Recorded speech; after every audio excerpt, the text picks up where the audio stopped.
איזה יום יפה פה ביער. אטייל לי מעט ואריח את הפרחים.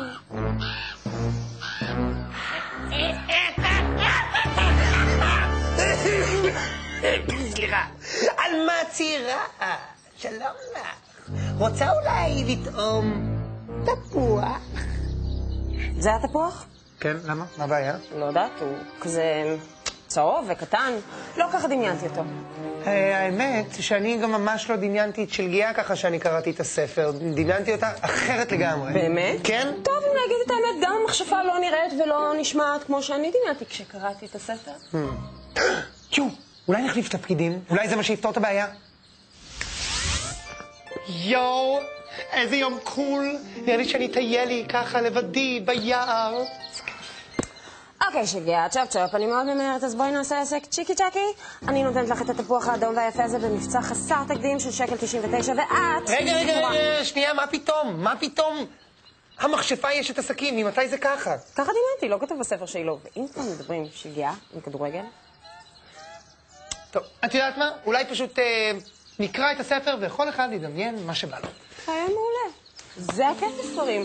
אתה חופשי לדמיין מה שבא לך. אפילו שלגיה עם כדורגל. בוא נעצום עיניים וכל אחד ידמיין מה שבא לו. מעולה, אוקיי. מוכנה? המלכה בחרה תפוח גדול ושמה בו רעל. אחר כך התחפשה למוכרת תפוחים ויצאה ליער. עד מהרה הגיעה המלכה אל בית הגמדים ודפקה על הדלת.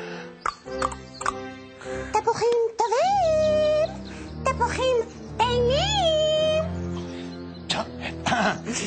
שמעה שלגיה והציצה החוצה מבעד לחלון. המלכה המחופשת הושיטה לשלגיה את התפוח היפה ביותר ואמרה לה, זה בשבילך. במתנה. החליטתי, זה בריא. שלגיה נגסה בתפוח העסיסי ומיד נפלה ארצה ללא רוח חיים.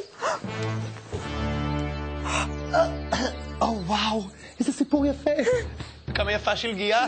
וואו, איזה כיף לקרוא ספרים. אז יאללה, בואו נמשיך לקרוא. ואתם ילדים, תקראו גם אתם, זה כל כך מגניב. אז עד לפעם הבאה. אורמואר. אילה ליקה. גודביי. ועוד, או במילים אחרות. להתראות. המלכה הרעה שבה לארמון מרוצה מאוד.